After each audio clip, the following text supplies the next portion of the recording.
almost see it as like a stack of chips that you get, right, like at poker. And it's like everything that you've done over the years, all of the connections that you made, the experiences that you've got, that's your integrity. That's your business savvy in the nous and stuff. You get to choose when you get to cash that in, because you're going to need it at various points in your life. For me, I'm like, I'll cash that in at certain points if I think it's worth it, if it's something I can put my name behind, but only if that matches my integrity and my values and stuff, because I'm not wasting my chips on something else if it's a gamble that I don't think is worthwhile.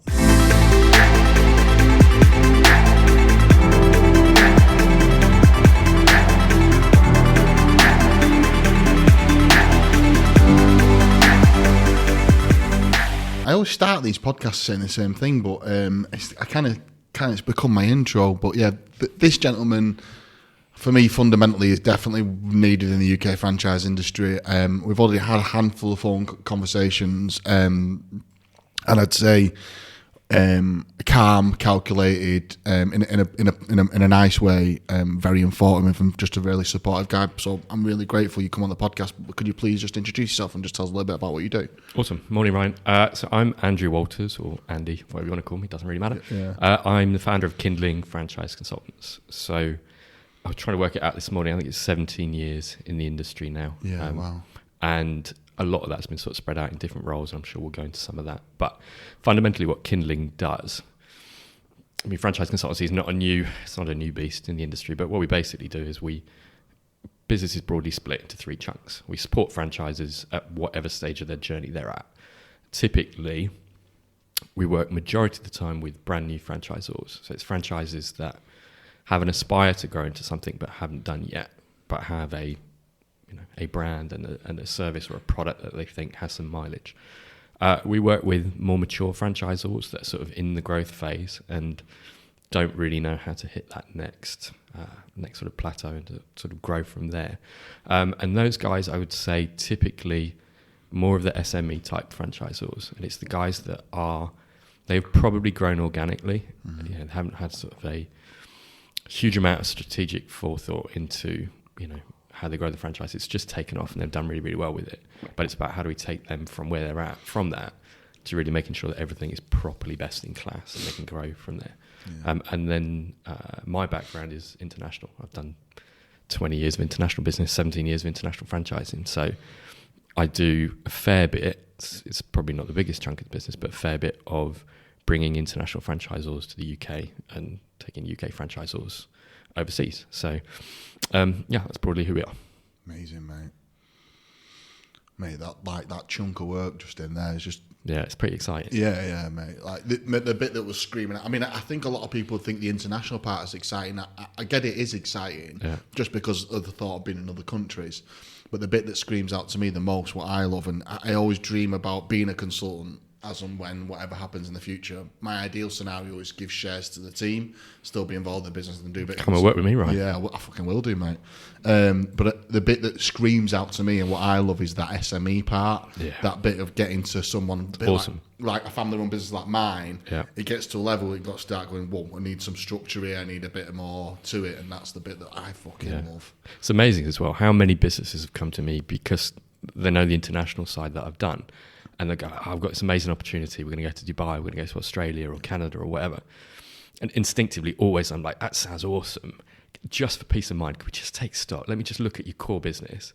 And then almost always, you lift up the bonnet and I'm like, it's not quite as solid as I thought it would be. So we always end up going back to that and sort of fixing the core first. But I think the thing that excites me, what I love is no day is the same. Yeah. Every day is a different project with a different business, and the franchise world is so varied.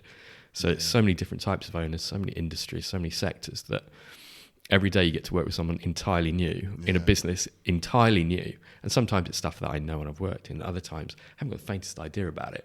But franchising is the thing that it hangs together upon. And so in terms of, sort of keeping your energy up and being excited about it, no day's the same. So pretty fun. Yeah. What would you say is the most challenging franchise sector, or the most complicated one in terms of the business itself? Oof.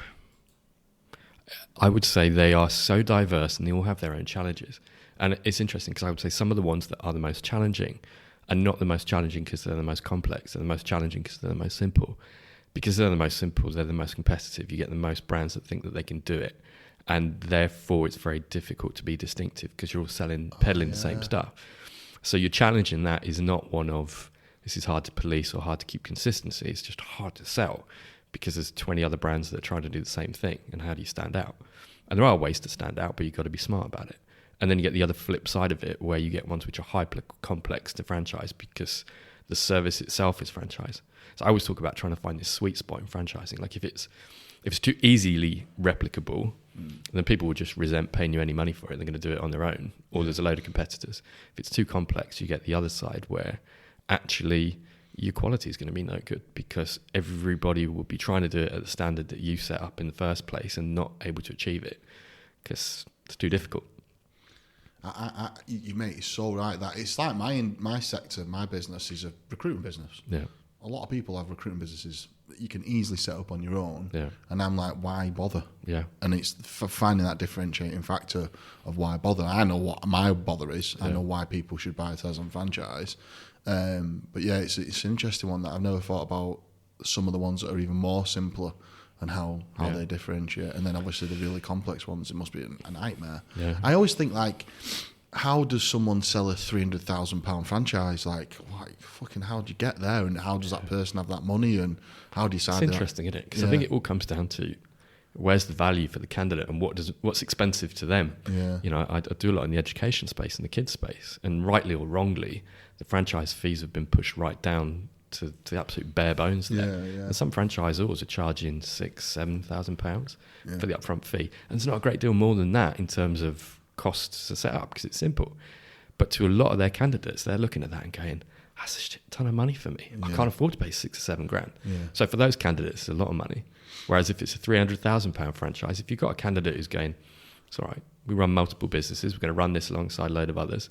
It's not pocket change, but you know, to us, it's not significant. It's all relative, I suppose, as to how much value are you selling it as a franchise. That's the end story, isn't it? Is if I put 300 into it, I want this out of it. Yeah, what am I going to get out of it personally, professionally, emotionally, you're gonna want financially?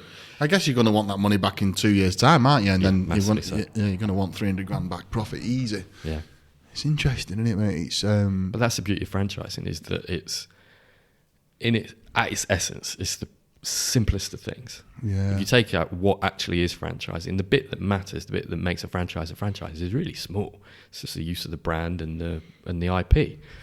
You can overlay that in a million different ways, and that's what makes franchising really cool. You know, we took on 6 new clients this month, all sorts of different businesses, and there's very few things that tie them all together in terms of what their businesses are, except for the franchise model will work in all of them, but you've got to apply it in lots of different ways. And I said something to someone a little while ago, and it felt a bit controversial as I said it, but I'm going to say it again anyway, because why not, right? I think franchising is lazy as an industry. And I'm not accusing anybody of being lazy, and I'm not saying that there are franchisors that are lazy. I just think as a business model, it's got set in its ways. And there are, you know, when you're franchising, this is how you franchise business, and you just do it like that because you have to. And I look at it completely different and go, keep the main bit, which is it is allowing other businesses to use your brand and your IP and mess around with the rest of it in any way that you want. That's how you stand out. That's how you make it unique. Yeah. And those sort of things are really cool to me. You know, we work with some really cool businesses that on the face of it, it doesn't look like a franchise that could be commercially viable at all. You know, there's a business that we're working at the moment, which is a depression treatment. And the only people that would be able to use it are clinical psychiatrists. And on the face of it, it's like, well, it doesn't sound like a franchise. But actually, it's beautiful as a franchise because it's a program and a model that works really, really well and has been tested and piloted with a good brand behind it.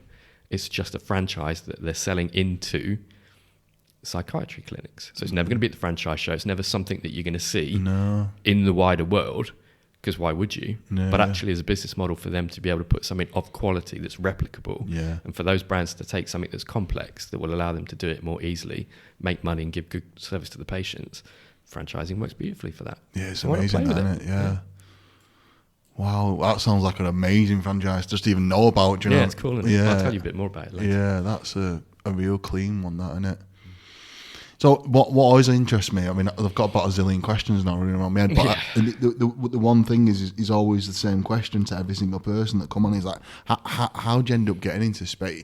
It's interesting, isn't it? Because I think there's qualifications now, isn't there? Remember Emily was talking, she's working with a university, isn't she? I think there's some sort of qualification you can do in it now at a degree level or something, but did you do it, in fact? I did, yeah, you did do it, didn't you? What is the qualification? I don't know if they still do it. It was Lancaster, so not a million miles away from here. So Lancaster has a really good business school at the university. And I did a BBA, which is a Bachelor of Business Administration, and for a year I specialised in franchising. Amazing. And at the time, it was Lancaster, and I want to say it might have been Warwick or Sheffield. It was 2 universities in the UK were the only ones that provided it. And I think it might now just be Lancaster, and I'm not even 100% sure that who's the people that run it? Because it must be someone from the franchise industry, surely. It was. They had specific professors. I forget who it was. But yes, they did have some background in franchising. Yeah. But we had a load of guest lecturers every week from right the way across the sector. Did you?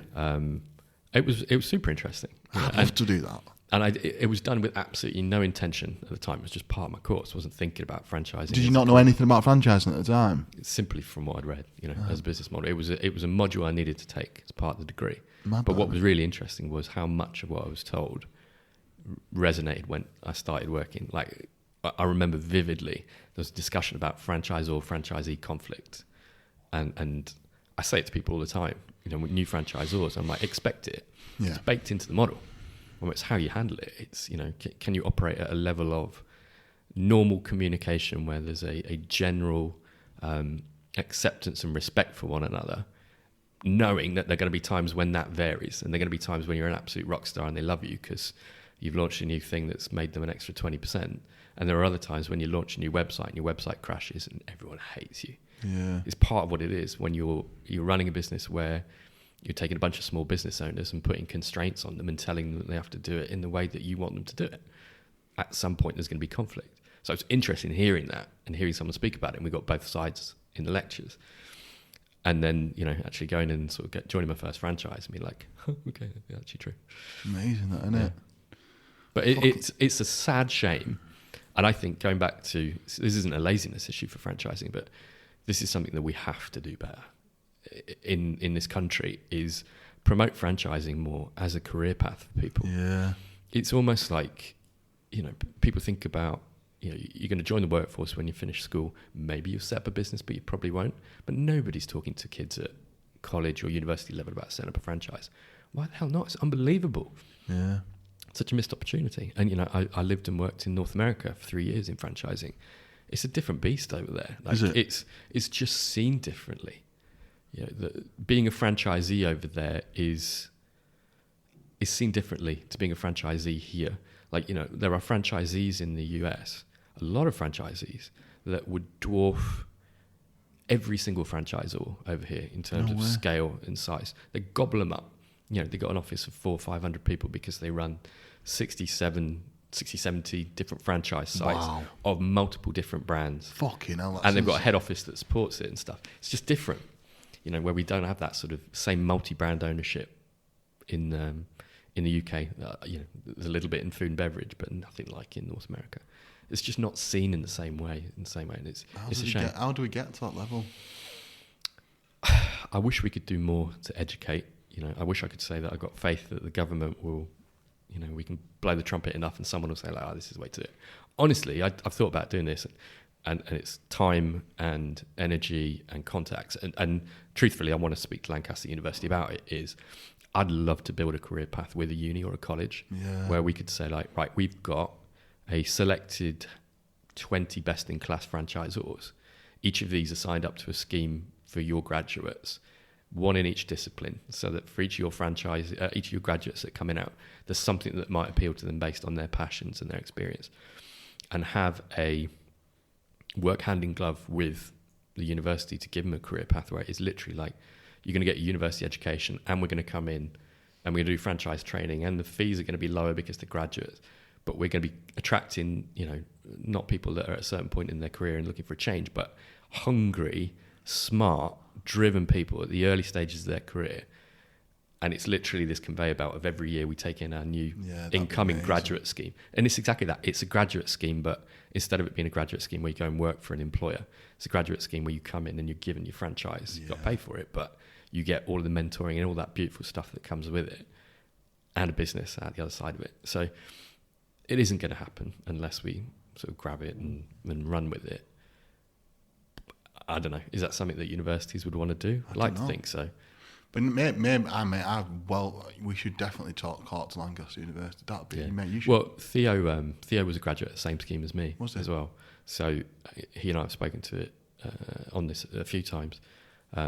As always, it seems a brilliant idea over a few beers, and then real life kicks in. You know, you end up focusing back on the other stuff. But yeah, let's have a talk about it, because I mean, we were talking already earlier about franchise recruitment and how do you find it, and it is trying to be creative about how you find this as a career path rather than waiting. Trying to make franchising sexy, innit? It's hard. Yeah. It's just, but why? Yeah. And that's, there's a lot of preconceptions around franchising, right? And what it actually is not what a lot of people think it is, I think. And, is there still seen as a bit of a dirty word by some people? I don't know.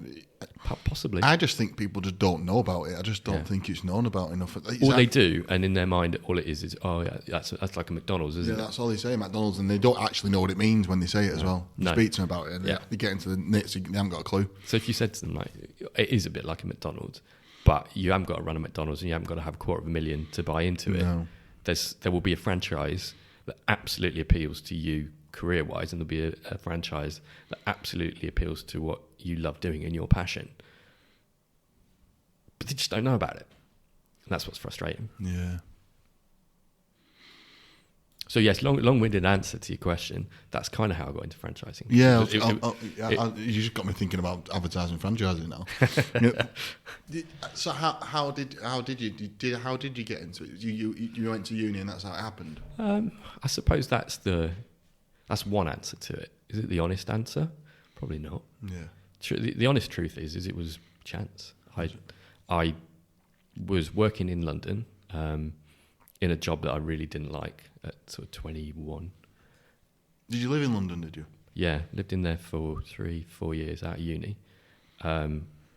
Just doing stuff that I didn't like doing. I was working for PRS, so it was a music business in Soho. Super cool, living with my mates. Like, what music was? Are you that way inclined? Do you like music? Oh, I love music. Yeah. And so it was music licensing. So it's like it's the least sexy part of PRS. I've seen that. Yeah, no, it's an orange logo, isn't it? Yeah, everybody has to have one. So if you play music anywhere, you have to have a PRS license. So effectively, what it does, it protects the rights of songwriters. So if any music gets played anywhere, they make sure that the person gets paid for it. Yeah. But we were working in London. We had a cool underground bar and restaurant in the office, and we had people coming in and doing gigs there every week. So there was a stage, but I was pretty unfulfilled because I didn't enjoy the work, didn't really know what I was going to do. Are you creative by nature, do you think? Yes, but not in the traditional sense of never learnt music. Like, I'm pretty good at everything without being amazing at those sort of things. So never felt like a calling in those things, and I didn't go to at school. I didn't have an experience where it was like that was it was all extracurricular stuff all the time, and therefore of course I was going to learn this and I was going to learn that and stuff. So I didn't get it at that age, and that is a bit of a regret for me because I kind of wish I had.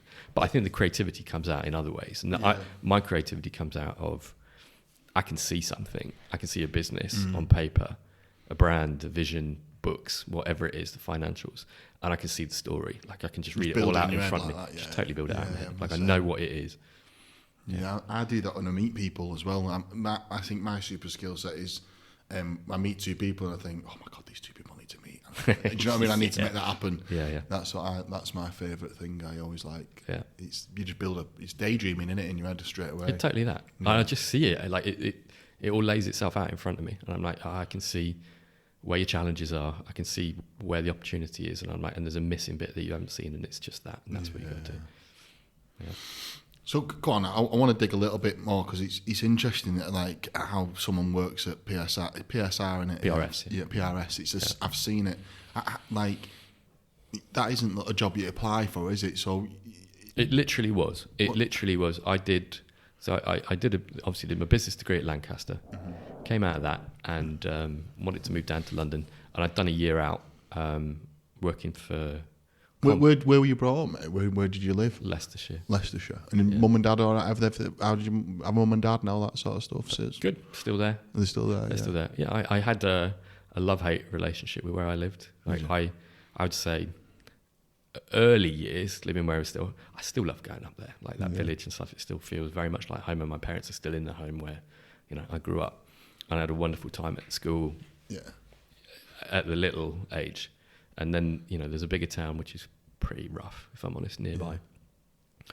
And once we sort of, you moved out of the nice sort of village junior school and went to high school and stuff, my experience of what school was and what,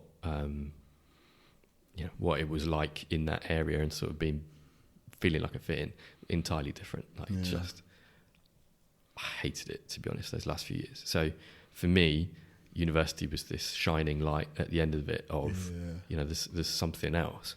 Wait, did you think you were? It's always interested me about the university thing because I didn't go to university, but I hated school passionately. I think the education system's much better now, and I think I wish I went to school now because I've got dyslexia, and it wasn't just that. I was just really bored. Yeah. And I think when my little boys go to school now, I hear them now, their lessons plans is much better now. Yeah. So I resent school in that respect, but then I don't because I love what I do myself now, and I think I probably always end up doing this anyway. Yeah. But why did you hate school? Why did you not like school? Just because it was a bit, what was it, the brashness of the city? Or I always found school easy, if I'm being completely honest. I always found school easy. Academically, it was easy for me. Yeah. And I enjoyed it. Like there was the schooling maths, part. English, all the sort of. I never liked maths, and I wasn't particularly good at maths. But relatively speaking, it wasn't awful. Yeah. It certainly wasn't where my head was at. And I think like in this sort of small, friendly school, I was basically like, the little kid at school that's quite academic, and in the village where I grew up, that was absolutely fine. Yeah. But then this school was just very different, big school. Yeah. And quite a tough area. Yeah. I was just an easy target, basically. Yeah. And I speak to my mum and dad. They'll probably listen to this podcast and they hate me talking about it because they'll say like, we had no idea you had that experience at school and stuff. I had no idea. Yeah, you had no idea. It's the same. It was just school. Yeah. I honestly thought that everybody had the same experience at school. Yeah, School was just tough. And then it was only when I got to university and everyone's going like, oh, I went to this school and we got to do this and we got to do that and I had that. And I'm like, wow, okay. Yeah, it's not. Maybe my school wasn't a great school and maybe I didn't have a great experience there. Because I had a wonderful upbringing, like unbelievable parents and great friends and stuff. It's just at that point I was like, wow, this is rough here. Yeah. And I just wanted out. I just felt like I was the same. Didn't fit in with the crowd that was there. And then I suddenly went to university, and that was the major thing for me. It was suddenly walked into a place where I was like, wow, there's just a load of people that think like me. So when you were going for your GCSEs and you went, I guess you did your sixth form, or you went to get to uni, did you have an idea what you wanted to do then? Did you have jobs in between and stuff? Was there something that got you there? Or no, and that. What did your mum and dad do for jobs? Like, how did that happen? So, it's always, I'm prying, but it's just no, it's not. It's just trying to figure out how. The honest truth was, it was a lack of knowing where I wanted to go that led to where I wanted to go.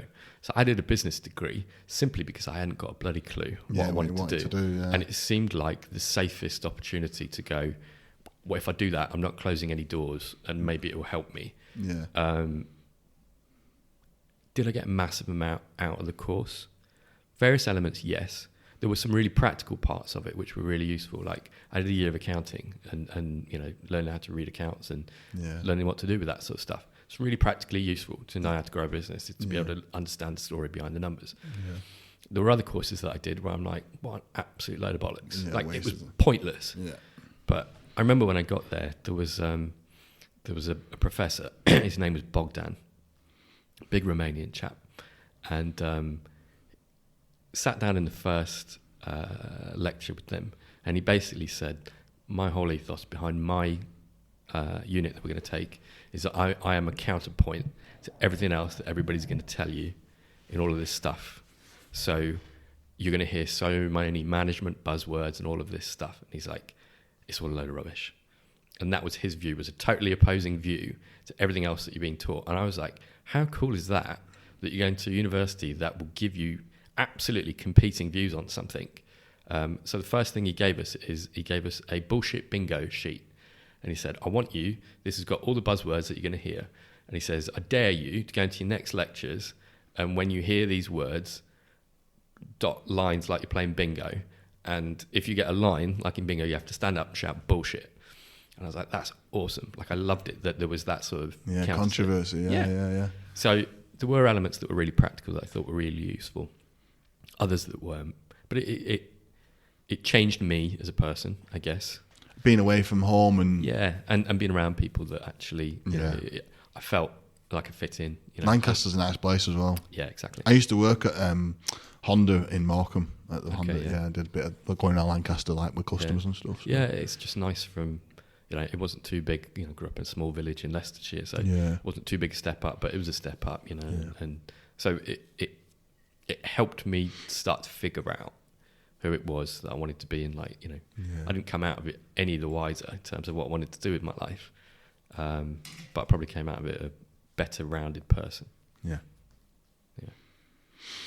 So in that time, did you have jobs at the uni and stuff like that? Or did you? Yeah, I worked all the way through.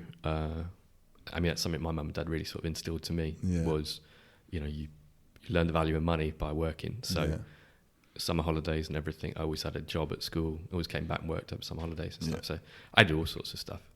Did some really bad jobs. Did a lot of contract stuff of, you know, working for an agency that would call you in the morning. It was like, stick your steel toe cap boots on, you're going to this warehouse today. Yeah. I remember the worst one I did it for one day. It was just a one-day job. But I did it for one day, was shifting Christmas trees from one end of a warehouse to the other end of a warehouse. It was a massive warehouse in the middle of August, like plastic Christmas trees. And it was just the biggest mountain of trees you've ever seen. It was just sticking it on one shoulder, slogging it in 35-degree heat to the other side, walk back, pick up the other one, stuff. But I worked at a butcher's that was probably the job I had longest, butchers and fishmongers, and so, which was cool. Yeah, it's a good practical skill. It's quite nice to be able to show people how to do some cool stuff with meat and fish. But yeah, we made a career out of it. But it helped sort of, you know, figure out how to work and how to sort of be around people. That work ethic's hard, isn't it? It's trying to get that work ethic. So we went to uni, we did the franchising at uni, and then where was that sort of point of time where you went, okay, I've got a career now, I've got a job? What was that? Was there a first job at that point or not? Because sometimes people leave uni and they just get a regular job, don't they? So I worked at PRS, and so it was international business analyst. So we were basically looking after British songwriters around the world. Wow. And I was travelling around the world doing stuff like that. It was quite cool. But Can you speak other language, Andy, or not? Yeah, I speak French. Oh, yeah. Yeah. My wife's French-Canadian. So, is she really? Yeah. Did you learn it because of her, or? Yes, is the honest truth. I thought... It's because she just swore at you in French all the time. I thought I spoke some French because I did it at GCSE. And then I met Janie and I was like, okay, I don't really speak French. And then I moved to Montreal, which is French speaking. So we lived in a French neighbourhood. Well, mate, how, so you've done quite a lot of travelling. Oh, yeah. Why? Loads of stories all around this. Yeah. And where did you meet the missus and when? All right, guys, this is a long one. So this actually ties into how did I get to franchising. Okay. So we're going to go right back. Yeah. So I'll answer that question by answering the first question. Yeah. So I'm in London.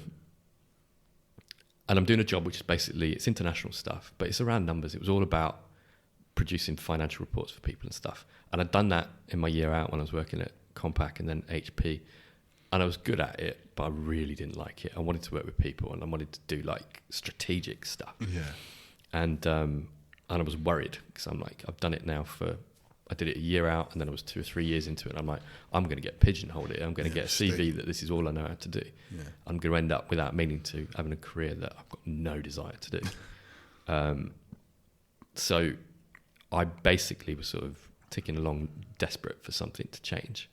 And a couple of shitty things happened and opportunity sort of came up to take stock of life and sort of... What's the shitty things, mate? So I lost my best friend at 24. So he was... he lived in the States at the time and we were basically like brothers growing up. And he had congenital heart disease. So he died on the treadmill at the gym. at 24, which brutal, and it floored me, to be honest. And but it was. So your best mate growing up, and then he lived in the States? So he was an American kid, yeah. So he came over to school when he was probably about, I don't know, 10, something like that. And then we were absolutely inseparable until he went back to the States at like 17, 18, something like that. Okay, so that was a big loss for me, for him to go over there, because he literally was, we were two peas in a pod. And that's a real pivotal age as well, isn't it? Yeah, massively so. And then, so I remember getting the call, and I was going through a bit of a rough time anyway. I was in a relationship that I shouldn't have been in. It wasn't working. She was not good for me. It was quite toxic. And I wasn't happy with work. And then that happened. Yeah. And it just felt like, this is shit. This is really shit. I'm just fed up. Yeah. Makes you question everything, grief. It really does. And I would say what was a really tough time, and, I don't want this as a sob story, because it's not a sob story. It's always interesting to hear. Yeah, but I used it in the best way possible, and it has helped change my life in the best possible way, because I looked at it and I was like, enough, no more. Literally on the day, we're done. Relationship ended. You finished it with her? Straight away. I went out to States for his funeral, came back, and I'm like, not doing this job anymore either. I'm done with this. Done with this. And it gives you that life is short. I literally did a post about it on 100%. Instagram, so like, life is short. And I made a conscious decision then that I have lived by every single day, which is follow your heart. And I literally looked at it and I was like, that's what I'm going to do. If I have an opportunity and it feels like an opportunity, I'm going for it, no matter what. So not long after I went to Peru with a friend of mine that I was living with, a really good mate. And we had 3 weeks in Peru just doing what? Did you ayahuasca? No. That's another discussion. But yeah, so it was, we were just doing what you do in your 20s and stuff, and traveling around and stuff. And I saw this girl in a town that we were staying at, and no word of lie, I literally turned to my mate and I said, I've just seen the most beautiful woman in the world. Thought nothing more than that, fleeting glance. So came back to the guest house that we're staying at, and she happened to be staying in the room next door. Oh, fucking hell. So, I sort of struck up the courage eventually and got talking to her. And, it went really well. We spent just a couple of days hanging out. And then, that was it. I went back to London. She went back to Montreal, where she's from. But we stayed in touch.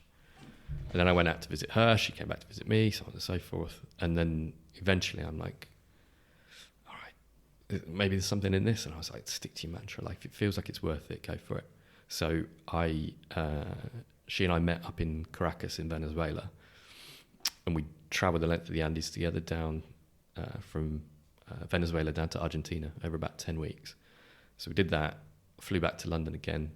How did you get the money to do that though? You just I literally, after I met her, I put £500 away every single month from my job.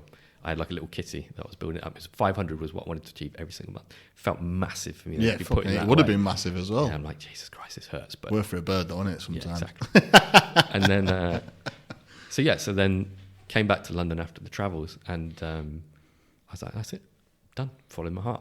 So one week later, I moved out to Montreal. No job, nowhere to live, no nothing. Quit. What was your mate's name who died? Ben. Ben. Yeah, he was a good guy. Yeah. And so moved out to Montreal, and then I'm getting back to the question that actually asked was how to get into franchising. So I'm in Montreal. What was it? Sorry, when I get quite a thing. What does your missus do? What did your missus do when you met her? She was a student. Was she a student? Yeah, she was a student. Yeah, so I was 24, she was 21. Right. So she was there on holiday as well, and then but we just there was a connection. It really worked. So did you just knock on the wall? Did you? How did you? She was sat outside on a hammock reading a book. So what was your opening line? I can't remember. It wouldn't have been very good. There's a few other stories that I'll tell you that probably not for podcasting. But so sort of moved there, and then in a new city, like new language and stuff. Where did you move to? You moved to Montreal. To Montreal a week after you I got went back. over to go and see her, and then you went travelling and moved. Went travelling a week later, moved to Montreal. Amazing. Jacked it all in with a bag, so went out there. Initially with a 1-year visa to see what I could do, and then I got there and I was like, I don't know anyone other than her, but I oh, well, throw yourself into it. So I was like, desperate to try and find a job. What did she do at that stage? She was still studying. Was she? Yeah. So we didn't have a lot of money. You know, we lived in the middle of town. At the time, Montreal was really cheap to live, so it felt really cheap compared to London. But eventually, I was sort of looking for jobs, and what I hadn't really realised is that if you want a decent job in Montreal, most people speak English and French. And at that time, my French was Shocking. mediocre at best. And I just, you know, I wasn't as employable there as I was in the UK. And then job came up at a business called Mad Science, who were looking for an account manager, and they happened to be based in Montreal, in an English-speaking neighbourhood in Montreal. And actually what they wanted was an account manager that would work with the US and the UK. So I'm thinking... Fucking hell, mate. That's like... Oh, so fortuitous. Man. So I literally was looking at it going like, this is the one. I've got to make this stick. Because if I don't get a job soon, I've got to go back. Yeah. And so I literally was like, went on for the job interview and I'm thinking, all right, I've done some international stuff. Obviously speak the lingo. And I studied franchising. So I've got some things I can pull from. It's an amazing franchise as well. Yeah. So I got really lucky there. And I'm still really good friends with them. You know, I was in Montreal this summer. And, you know, I have dinner with them every time that I'm there, still working with them as a client. So, which in itself is really cool. Yeah. Like that's sort of 18 years ago. And now I'm helping them grow their business. So, yeah. Fucking cool. hell, that's sick, that, isn't it, mate? Yeah. So there you go. That's the answer to the question. That's how I got into franchising. So there was an element that, you know, the university bit helped, but it was a series of events, and then it was just fortuitous that What's that saying again? What's the saying? You say always follow your heart. Yeah, I love that. It's like if you're ever going to have you got any tattoos? No. You should get a tattoo like call it Ben's way. And always follow your heart. It's quite a cool thing. My brother one, I've got a tattoo on my hand. It says "Embrace the madness within for a life without limits," and that's what I call Tom's way. Nice. Because it's just always trying to find. It's always like trying to find the silver lining out of something that's really bad, mate. That's the fucking sickest silver line you've ever heard, isn't it? Yeah, totally. Yeah. You know, and it is. You know, is it a good thing that it happened? 100% not. Yeah. But all you can do is make something from it. Yeah. And you know, and that I suppose that's a brilliant legacy of it, and that's. Best tribute that I could do to him was taking what was pretty tragic, you know, pretty tragic, truly tragic, and turning it into something that shaped my life, and you know, and I'm incredibly fortunate for. Well, it's like a core belief now, isn't it? Yeah, it's exactly like that. Yeah. Fucking it's meant that, mate. Yeah, it's good, isn't it? Yeah. So how long did you? So you stayed in Montreal, worked at Mad Science. What, were you flogging franchises for them or something? I was on the franchise support side there. Yeah. So yeah. I was there for 3 years. Basically doing sort of account management stuff, which was a really good grounding in it in lots of different countries. Yeah. Which was a lot of fun, great business to work with. And, you know, I travelled around the world with those guys. Amazing. Did franchise launches in all sorts of places. And you just went straight in, balls deep, didn't you, there? That's like going international franchising, straight into the bat. Just travelling around the world, like. Yeah, but like what a brilliant grounding for it. Yeah, amazing company, amazing branding. Yeah. And then just going straight at that. And then so did you say 3.5 years in Montreal? Yep. And then you said, I'm going to go back to London. Actually, it kind of came about it was, what do we want to do? Like what's, you know, by that point, I guess I'm sort of mid to late 20s, 27 probably.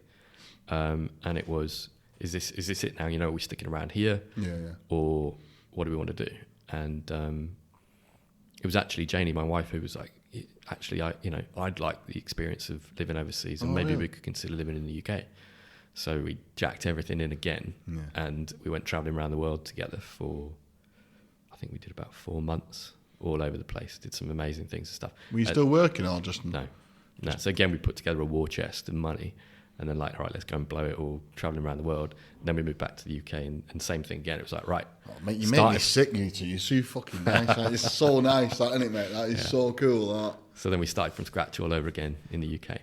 And then now I'm like, God, I don't know if I could do it again. Like moving to a new country, neither of us have jobs, you know, no house or anything. But it was that mantra of like, follow your heart. Like, what do we want to do? I don't know about you. I'd love to travel the world. Yeah, me too. So where did you go? Can you remember? Or you went everywhere, did you? We sort of centred it around Asia. So we flew out to Samoa first, a couple of weeks on the beach in Samoa. Brother was living in Australia, so I spent a bit of time with him in Australia. And then travelled in and around sort of Indonesia, saw some really cool stuff in Indonesia, and then India. Where did you get the appetite for travel from? What did your mum and dad do? Why was that appetite there? Honest truth, I don't know. Like we went on holidays as kids, but typical, bucket and spade holidays in Spain and stuff. And my mum and dad are pretty well travelled now, but they didn't have that as upbringings either. Did your brother do it before you, or your sister, or what? Yeah, my brother went away first. I had an older brother. I got two brothers, older and a younger. My older brother went away first. Can I say that was inspiration? Probably not. Just because sometimes it just not. I don't know. There's just always been that calling for me. I honestly think it's something that's massively important to us for our kids is to get them to travel and to take them with us and go and see stuff, because I think it's an unbelievable education. Yeah. You learn so much about people and dealing with circumstances and cultures. I think do you think that's why you're quite you're not calculated, you're quite conserved, aren't you? When you talk, you always think about what's coming out your mouth. Do you think that came from that? Possibly, yeah. And I think it just got under my skin. It just sort of it became part of my identity, and then like the jobs that I was doing allowed that. I don't know. Learning about different cultures and stuff. Exactly. I don't know how many countries I've been to. It's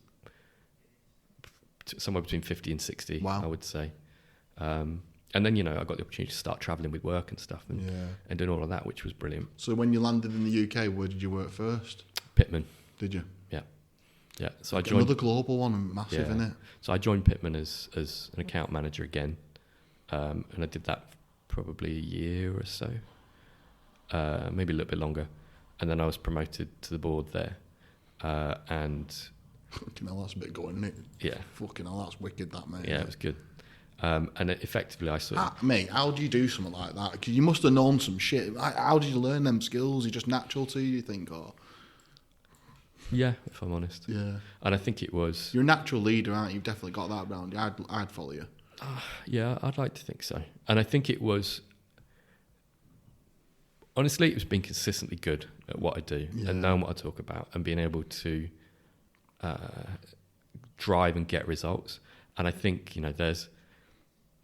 Like I said, I'm quite sort of calm and quietly spoken, I guess, in some ways. But there's a confidence and a bit of a steel to it as well. If you're talking, like I always consently listen to what you say. Like I think I've not heard you talk publicly. Do you do much public speaking? Yeah, from time. Yeah, I would. I can imagine the pin drop would be in the room. I think. Yeah. So I think it just came from knowing my value, and that was the other flip side of losing Ben as a friend. Was the other thing that I got was a massive confidence in who I am. I didn't really have that as a kid. I was always sort of unsure of what my place was in the world. And then all of a sudden I was like, I know who I am. And you know what? I really like who I am. Yeah. Like I've got values. I believe that I treat people the right way. So I'm confident. Yeah. And I know that I'm good at what I do. And it just came from that sort of chomping at the bit always with like, I should be doing more than this because I can do more for this company and there's opportunities if you just let me do it.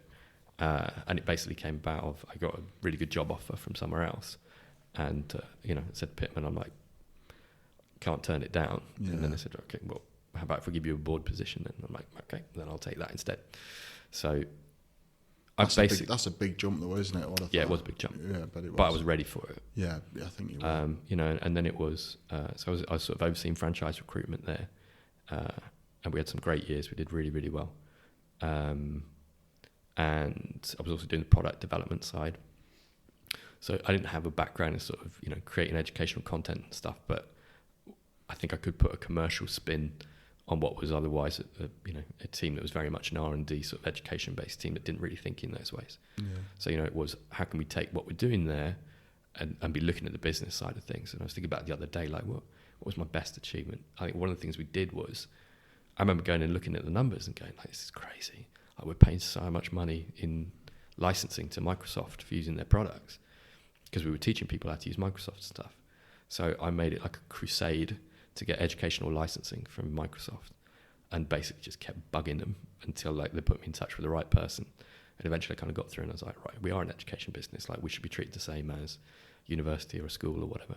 And they put us on a different platform. And then it literally was like costs went from there to straight there. And then all of a sudden, no difference in service of what we were offering to anybody.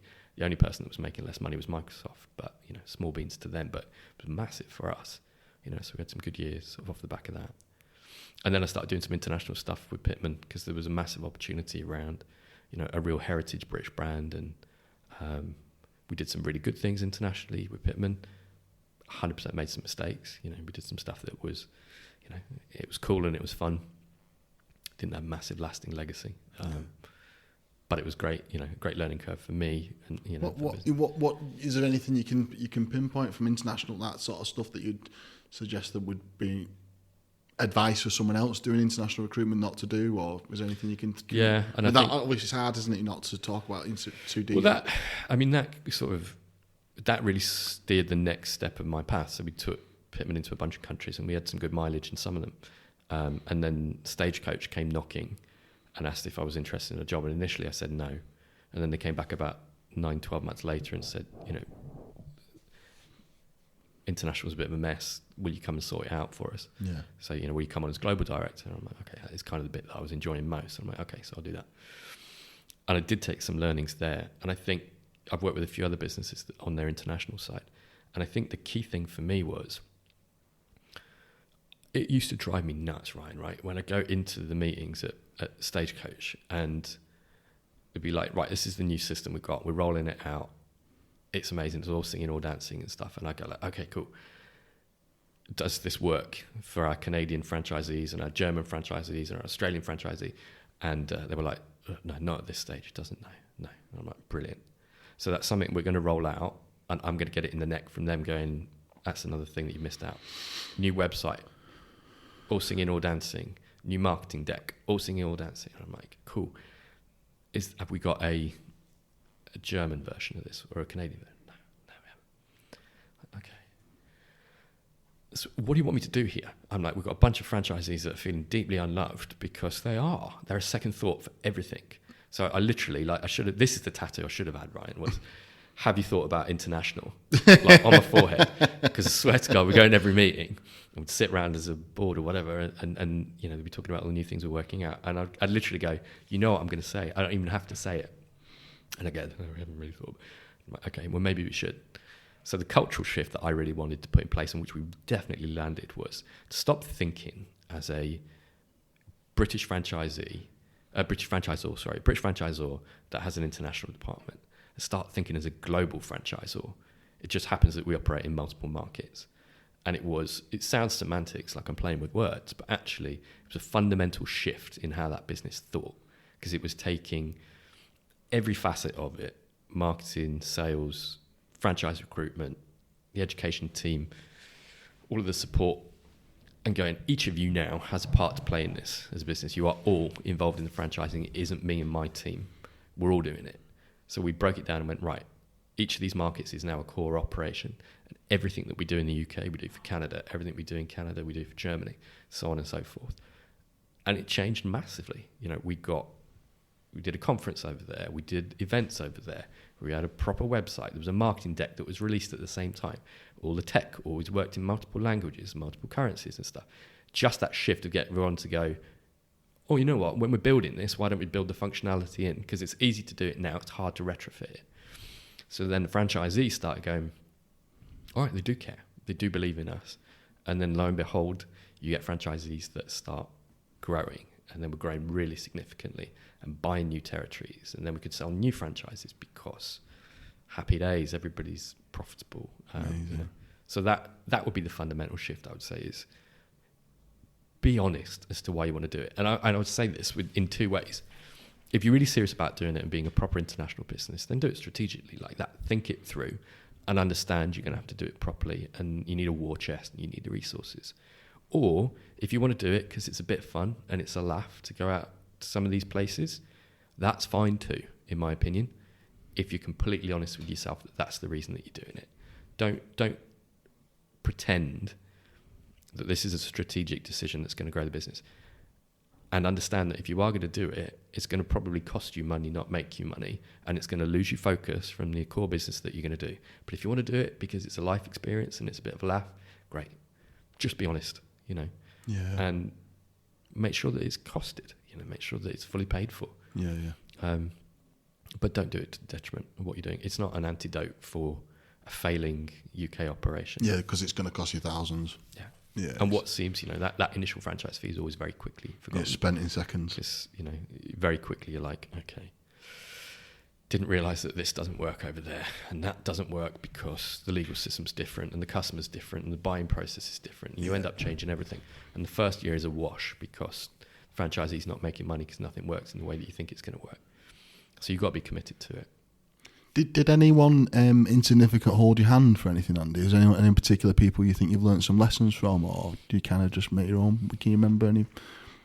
Probably a bunch of people along the way.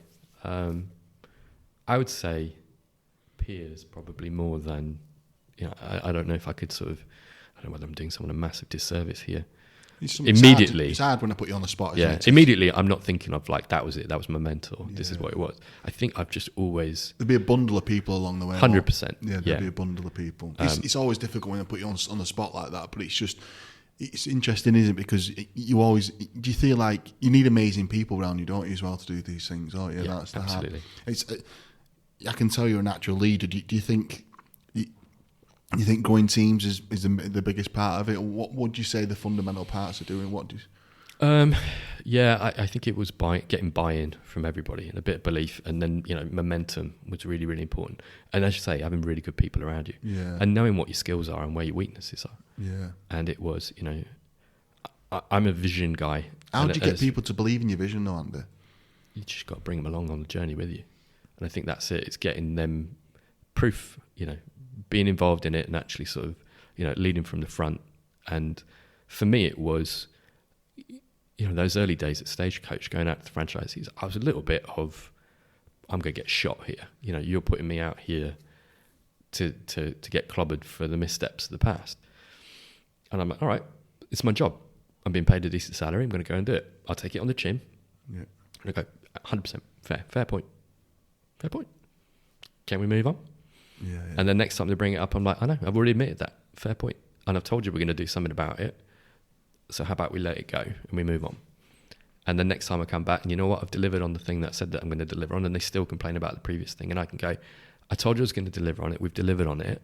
It's not an issue anymore. It wasn't mine, but I understand there's a legacy. At some point, you've got to let this go. And then it was about consistency. If I say I'm going to do it, and my team are going to do it, we're going to do it, and we're going to do it really bloody well. And then all of a sudden people are going like, yeah, okay, I might not like everything that they've done, I might not like every decision that they make, but when they say they're going to do something, they're going to do it. And we can always have an honest and open discussion about it. So I think it was that. It was, do stuff with integrity, and don't treat people poorly. And if you make a mistake, own it. So, honesty and integrity. I've always said that to people, like, I'll be massively honest with you. It's everything. Absolutely everything. Everything in it, yeah. It's reputation in it, mate. It's just... I was saying that to someone the other day. They were asking, can I help introduce them to people? And I was like, I almost see it as like a stack of chips that you get, right? Like at poker. And it's like everything that you've done over the years, all of the connections that you made, the experiences that you've got, that's your integrity. That's your business savvy in the nous and stuff. You get to choose when you get to cash that in, because you're going to need it at various points in your life, depending on what you need from that point in your life. And for me, I'm like, I'll cash that in at certain points if I think it's worth it, if it's something I can put my name behind, but only if that matches my integrity and my values and stuff, because I'm not wasting my chips on something else if it's a gamble that I don't think is worthwhile. Yeah. Mate, I feel exactly the same about them sort of things. I would only get behind something if it's their moral compass, values, integrity. 100%. How's it feel, mate? It can still be a mega risk. Yep. But it's a calculated absolutely, one. It's a calculated one that I felt inside. And I might go, this person as well, staff members as well, is risky. Yeah. But it fits right with me, so I'm willing to put my name to it. And I don't know about you, but I've always very much been a trust your gut. I talk to franchisors a lot about that spidey sense at the back of their neck. Spidey sense. And when you get that tingling and you're like, oh, this one's a wrong un. Don't know why, but they're a wrong un. Yeah. I mean, we've all done it. You recruit a franchisee or you bring a staff member on and you're like, I knew it. I knew it the second that we met them that this wasn't right, and we made the mistake of thinking we needed the franchise fee. There was a budget to be met or whatever, and we went with it anyway. And almost always you end up regretting it. So if you got that moral compass and you know it and you feel it inside, it's like trust it because it's telling you something. But sometimes it also works the other way as well. When you think I'm going to go with this, I think it's going to work, and it works. Yeah, absolutely. Or it doesn't sometimes as well. But then you learn a lesson as well at the same time. Yeah, very true. Mate, you've had a sick career, haven't you? Yeah, it's been fun. Yeah, mate, you've had a top career, haven't you? So you got in the UK, did Stagecoach. Did you have any? When did the kids come into play? When did all that kind of happen? What I'm trying to get to is what I always bring to Andy is the whole being a dad, travelling, business kind of picture. How did that all fit in? Where did that come in? Tough, if I'm honest. So 2 kids, 2 boys, 7 and 9. Yeah. And so first kid was, would it have been? It was around about the time I started Stagecoach. Yeah. It was, Stagecoach is a brilliant business. Yeah. It does so much right, but it is equity owned. And those guys, they want their pound of flesh. Yeah. And they need returns on it, and the returns that they wanted were really significant. And it was, as a leadership team, anybody that's been there will tell you, when you work for the owners that are there, it is demanding, and their expectations that are met. Can I ask how you cope with that sort of stress? Is it honestly? I probably didn't cope with it as well as I thought I did. Mm-hmm. And I was one of those guys. If you'd say to me, "Are you stressed?" I'd be like, "No, mate, I'm good." No, I wasn't. And it comes out in other ways. Yeah, exactly that. And and it was, I guess the downside and looking, being self-aware here of self-confidence and belief that you're good at stuff is, there comes that certain amount of things where I'm like, you can't do everything yourself. You can't be elite at everything and put the best of yourself to everything at all times. And that's what instinctively I was trying to do. I was like, I've got targets to meet, got new markets to open up, this is exciting and stuff. Got to be at this event, I've got to get on this plane, I've got to do that, traveling all the time stuff. With 2 very young kids. There must be some bases. How did you cope, mate? There must be some things that you put in place. Honestly, I didn't, and I think that's the honest truth. And I did struggle a little bit mentally after the second kid. Not massively so. I'm not going to make a big song and dance about it, but I did wrestle with I'm not enjoying life at the moment here because I am absolutely burnt out. Yeah. I'm like, because I take it on myself, like my home life is everything to me. Yeah. I would trade in everything that I'm doing in a heartbeat. If my wife said to me, we need to go to Canada tomorrow, it's done. I'll jack everything in. Yeah. Done. If I have to do something for the kids or quit it all like that, it's not even a decision for me. Yeah. But at the time, it was, I'm trying to do all of these things and I'm trying to be the best that I can. So I'm trying to be all in and everything. I want to be a brilliant dad because that's the type of personality I am. I've got to be brilliant at everything. Yeah, of course. But I'm like, I'm struggling because I haven't got the time and I want to be a brilliant dad. So I want to be supportive of my wife. And I'm like, I want to get up and do the feeds and I want to do this and I want to do all of that stuff. And then I'm going to get up in the morning and get in the car, and drive an hour and a quarter or whatever to the office and be brilliant there and then get back in time to see the kids before bedtime and try and be a good husband as well. Yeah. Be good value for her and someone that she wants to spend time with. Couch. But also be good to myself. Yeah. And I think that's where it started to break, I'm just not being kind on myself. It's like, I'm just struggling. I can't do all of this. Yeah. So even at that time, he said, were you stressed? No, I'm good. I'm fine. But I wasn't sleeping well. Part of that's kids, part of it's stress or whatever. And then that sort of, segued nicely into COVID with all of the additional stress that came from that we all experienced. And that, that was another fundamental shift, I guess, in career in terms of what happened with next steps and stuff. So. Yeah, so you left, did you leave Stagecoach at that point, did you? Yeah, so I was there for probably the first 12 months of COVID.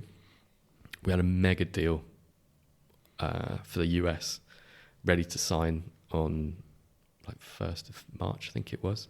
We had the PR releases, everything ready. And then I remember reading in the news, and it's like, there's this thing going on in China. So they're like, we're just going to pause stuff for a while. And it was a huge deal, massive. And I'm like, okay, cool. Right, we'll revisit it in 2 weeks or whatever. And of course, it never got revisited because of that. And so I was there for about sort of 12 months. But at that point, we're sort of 12 months in, and like every business, Stagecoach had to make decisions. And honestly, I was made redundant. And that for me was what a blow for my ego. Yeah, I bet. Like, I've got a fairly sizable ego. Yeah. And, to sort of go from, I'm fucking good at everything that I do, and I make a point of being good at it, to like, Jesus Christ, they've let me go. So I was gutted, like mentally gutted, because I'm like, Christ, they don't see that value. And of course it wasn't, they didn't see the value. It was simply that, who needs a global director when can't go anywhere? And like, no one's selling anything. How did your missus cope with that? Is she good for you for that sort of stuff? She's What's she do for a job? At the moment, she works for a brand called Perkia. They do like snack food. She used to work at Gray's, who did the snack boxes in the post. Yeah. So she did all the logistics for them. Now she works for Perkia, does the same sort of thing. So she's very much logistics, operations, processes. She's good at all that stuff. Very pragmatic. So yeah, Stagecoach did. I look back now and I'm like, Stagecoach did what they needed to do, and it was absolutely the right call as a business. Yeah. Business needed to do what the business needed to do. At the time, I was fucking terrified because we had 2 kids at a very young age, not even at school yet. We had one income, which was mine, and the world was ending as far as I was aware. Everything was locked down. Yeah. And, and it was a big salary that needed replacing. And I was like, Jesus Christ, who's going to hire me? It's not like, no one's going to pay me that amount of money because for us to even... So, Janie goes into ultimate pragmatic response of, right, we've got to sell the house. Like, that was day one after we just found out. And I'm like, Jesus Christ, like, let my feet hit the ground and my head stop spinning. Like, I don't think we need to quite do that yet. Yeah. But hers was very much of the, what do we need to do to protect the family and sort of get things right? And put some money in the bank. Yeah. Which we didn't do. It all turned out all right in the end. But yeah, it was quite scary at the time. But what did you do? So this is, I guess, bringing this back to franchising. This is one of the brilliant things about franchising is the community, and here I guess is my mega stack of chips, right? That built up over the years. Yeah. And I'm like, I'm all in. I want favours. Yeah, that's the time. Yeah. So I remember writing a post on LinkedIn of, didn't see this coming. We were doing brilliant double-digit growth every year previously, but like, didn't see this coming. I'm looking for opportunities. If anybody's out there to help me. Obviously, I had a bit of redundancy money, and I got 14 companies reached out. Oh, fucking hell. Immediately going... If that doesn't tell you character, ethics, morals, the way you can control yourself, doesn't tell you everything in life. So it was... And lots of people, did what I knew they would do, which was, really sorry to hear that. If there's anything we can do, we're here for you. We'd love to have your skills in some capacity, but the timing's not great. So I got a lot of that. And then I got a few others that did offer me jobs. And it was enough. It was that reassurance, that safety blanket of just going, I can get a job. There's something out here. I'll find something. I might have to take something that's not quite what I want, but I can do something. But then I had a couple of businesses that were like, can't commit to anything, but can you help us with a few things short term? And I was like, okay, yeah, why not? So I started doing a few days here, a few days there, a few days here, a few days there. And I'm like, okay, this is actually quite good fun. And then, from that sort of crystallized into what already was an idea in my head anyway of what I wanted to do. I wanted to run my own business, and I wanted to help franchisors with all the things that I'd learned from some really good ones over the years. Yeah, you've done it. And sort of build up that as a business. So it was just, it was a bit push-pull on that, but it was, sort of that almighty shove to sort of force me into. Yeah, you needed the shove, didn't you? Yeah. Mate, he's so fucking grateful for COVID because in that respect, because what you've learned and the skills you've got was almost selfish to go and work for another company. To a certain degree, like if you went to work for another company and you were just working for them solely, the franchise industry is losing out quite a bit, aren't they? There really. Where now, well, that's nice of you to say. Well, it is, so isn't it? Now, think about all the brands you can help now. Yeah. 6 months, 12 months work with one brand will turn a family's life in. And that was the thing that I found like really rewarding, was exactly that of like, it is, I know that I can make a difference, and I know that they can't recruit me. I know they can't pay me what I need.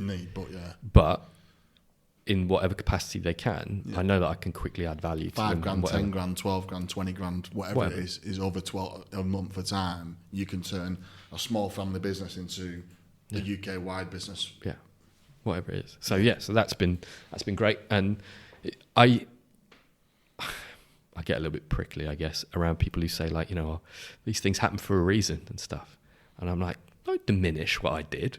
I'm like, it was really bloody tough. And the only reason I was able to turn it into a success was I put myself out there and I slogged my guts out. And that was at the time 14, 15 years of reputation and hard work. So no, it wasn't everything that happens for a reason. But it was awful. But now, I wouldn't go back. And it definitely did happen for a reason. It definitely did happen for a reason, but at the same time, like I said to you, it would have been selfish to carry on working for another big company with the skill set you've got and the demeanour you are type person. I think you're onto amazing. I love what you've just done with VMG as well. I think it's amazing the piece of work you've done with that. Did you do it all on your own now? How's that worked with the expo? Yeah. So that was this is the children's franchise pavilion, right? Yeah. So it was it was all on my own. So effectively what we did was to try and take a sector. So the kids sector is now the biggest franchise sector in the UK in terms of volume of franchisors, but it's so underrepresented because a lot of them are really small and they don't punch above, so they don't punch above their weight. So they haven't got the money to do it. They haven't got the money, nor the wherewithal from a marketing point of view to know how to capitalise it. So it literally was, is there a way that we can be stronger as a collective by working together? So it literally was that, is there a way that we can find a way to make it more financially manageable for these brands and to raise the profile of it as a group to say, this isn't something that, is just a part-time operation for someone. There's a lot of really strong brands out there doing brilliant stuff and we can work supremely well if we work together. It was fun. Yeah, it'd be interesting to see what happens in October, won't it? It'd be nice, won't it? Yeah. So, Kindling is the name of it, isn't it? Yeah, Kindling, yeah. And basically just working with different brands and doing all that covering at the minute. Yep. Amazing. Mate, I'm going to close the podcast. I think I've got everything I wanted out of it. I was just really selfish for that one. I just wanted to know. Because I've met you so many times and I always respect you and we've only had a handful of conversations, but I just knew. I said to you it'd be a good fucking podcast, this, didn't I?